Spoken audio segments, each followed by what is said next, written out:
վերջերս փոփոխություններ են տեղի ունեցել եւ ինչպես գիտենք տրանսպորտային միջոցների հաշվառման մեծ պահանջարկ ունեցող համարանիշերի չափորոշիչները սահմանում է Հայաստանի Հանրապետության կառավարությունը, իսկ դրանց հատկացման գները սահմանում է Հայաստանի Հանրապետության ներքին գործերի նախարարը եւ վերջերս կառավարության որոշման մեջ տեղի են ունեցել փոփոխություններ, այլ կերպ ասած լրացվել են հաշվառման մեծ պահանջարկ ունեցող համարանիշերի նոր չափորոշիչներ եւ դրան արձագանքելով ներքին գործերի նախարարը ստորագրել է հրաման եւ սահմանել է այն գները, որով այդ հաշվառման մեծ պահանջարկ ունեցող համարանիշները կարող են հատկացվել։ Նախապես ասեմ, եթե այդպիսի ընկալում կամ սխալ ընկալում կա, այստեղ խոսքը չի վերաբերում առանձնահատուկ պահանջարկ ունեցող հաշվառման համարանիշերին։ Դրանց հետ կապված աճուրդային կանոնակարգումներ ինչպես եղել են, այնպես էլ շարունակելու են գործել։ Ընդ որում այդ չափորոշիչներում եւս որևէ փոփոխություն չի կատարվել։ Այսօր խոսելու ենք բացառապես հաշվառման մեծ պահանջարկ ունեցող համարանիշերի մասին։ Ես ընդհանուր տարբերության մասին կխոսեմ, թե ինչով են տարբերվում առանձնահատուկից, որովհետև այս հարցներ երբեմն հանդիպում ենք սոցիալական հարթակներում, որպեսզի մեր քաղաքացիները կարողանան հստակ դրան տարանջատել եւ նաեւ եթե անհրաժեշտություն կլինի, իհարկե կխոսենք նաեւ կոնկրետ թվերով, թե օրինակ որ կոմբինացիան, որ համադրության համար ինչպիսի գին է սահմանված։ Հաշվառման առանձնահատուկ պահանջարկ ունեցող համարանիշները բաղկացած են կամ առնվազն 4-0-ից եւ 1 թիվ, իհարկե լատինական տառերը գիտեք, կրկնվող կամ տարբերվող, սրա մասին առանձին չանդրադառնանք։ Առանձնահատուկ պահանջարկ ունեցող համարանիշներում միշտ առկա է կամ 4-0 եւ 1 թիվ կամ 5-0։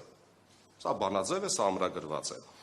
Բայց մեր քննարկումները, քաղաքացիների ստացված դիմումները, հետազոտությունները ինչ են ցույց տալիս, որ այնուամենայնիվ հաշվառման մեծ պահանջարկ ունեցող համարանիշների չափորոշիչներում դեռևս ընդգրկված չեն եղել այնպիսի համադրություններ, որոնք իսկապես քաղաքացիների շրջանում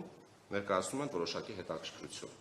Հիմա ես փորձեմ բանաձևել, թե ինչն ենք փոխել, կոնկրետ կոմբինացիան անդրադառնանք։ Նախատեսել ենք այնպիսի չափորոշիչներ, երբ համարանիշի մի կողմում դա կլինի 2 նիշ կամ 3 նիշը,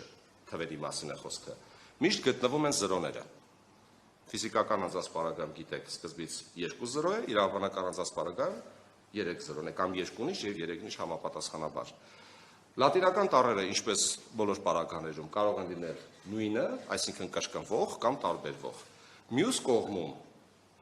թվերից կամ նույն թիվը կրկնվում է, ասենք 3 հատ 1, կամ 2 թիվ կա, որոնցից մեկն է կրկնվում, ասենք 121։ 121 համադրության մեջ 2 հատ 1-ը կրկին կրկնվում է։ Հասկանալի է։ Այսինքն, եթե ամփոփենք այս նկարագրությունը, միշտ մի կողմում գտնվում են զրոներ, ներողություն, լատինական տառերը կրկնվում կամ տարբերվում են, մյուս կողմի 3 թվերի պարագայում կամ նույն թիվը անընդհատ կրկնվում է, կամ այդ 3 թվերից կրկնվում է նույն թիվը 2 անգամ եւ 1 տարբերվող թվի համադրություն։ Սա ընդհանուր առմամբ։ Պարոն Գևորգյանը, եթե ավելացնելու ընթացքում բան կունենա, խնդրում եմ ավելացնել։ Գների պարագայում ասեմ, ինչպես են որոշվել գները, իհարկե քննարկումներ ունեցել ենք եւ արկա չափորոշիչների եւ գների համեմատական ենք անցկացրել, թե նոր չափորոշիչին համապատասխանող այսինչ համադրությունը, որ գնային սեգմենտի տակ պետք է տեղավորել։ Եթե ձեզ կհետաքրքրի, ես կարծում եմ կհետաքրքրի պայմանական պատահականության սկզբունքով ես կարող եմ որոշակի այսպես ասած համադրություններ հրապարակել, ասեմ, որ գնային սեգմենտը 250,000-ից մինչև 8 միլիոն միջակայքում է սահմանվել, գիտեք երևի, որ մեծ պահանջարկ ունեցող հաշվառման համարանիշերի նվազագույն շեմը սկսվում է 60,000 դրամից եւ ավարտվում է 8 միլիոնով։ Այսինքն սա նշանակում է, որ ներքին գործերի նախարարի հրամանի առումով մենք բոլոր գնային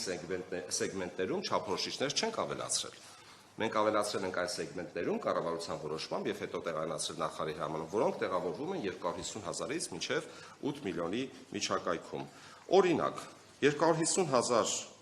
դրամի սեգմենտում այսպիսի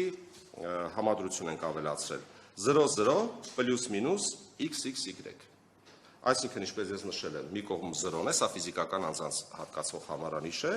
2 հատ 0 մի կողմ, +- նշանակում է տարբերվող լատինական տառեր, XXY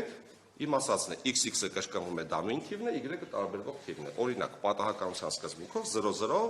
A, AB լատիներեն եւ 771, օրինակ։ Այսպիսի համադրություն։ Ունենք Օրինակ 600,000 դրամանոց սեգմենտից օրինակ բերենք XX պլյուս մինուս 3 հատ 0, էլի մի կողմ ունենք 0, էլի մի կողմ ունենք թվերի համադրություն եւ կրկնող կամ տարբերվող լատինական ուրեմն տառեր։ Նույն համաչափությունը պահպանված է նաեւ իրավաբանական անձանց հատկացվող համարանիշերի պարագայում, արդեն իմ ասած սկզբունքով 3 նիշը պարզապես գալիս է ավելի սկիզբ։ Ես նաեւ ասեմ, որ պարոն Գևորգյանի հետ էլ մենք այդպիսի քննարկում չէ, ուղղակի տեղեկատվության փոխանակում ենք ունեցել, խոսքը վերաբերում է այն հաշվառման համարանիշերին, որոնք պարունակում են 7 նիշ։ Սա կանխելով այն հարցերը, թե արդյոք կարող են այս համարանիշները հատկացվել մոտոցիկլետներին եւ այլ փոխադրամիջոցներին։ Ոչ, սա այն տրանսպորտային միջոցների համար է նախատեսված, որոնց համարանիշերի համար նախատեսված է 7 նիշ, այսինքն 5 թիվ եւ 2 տառ։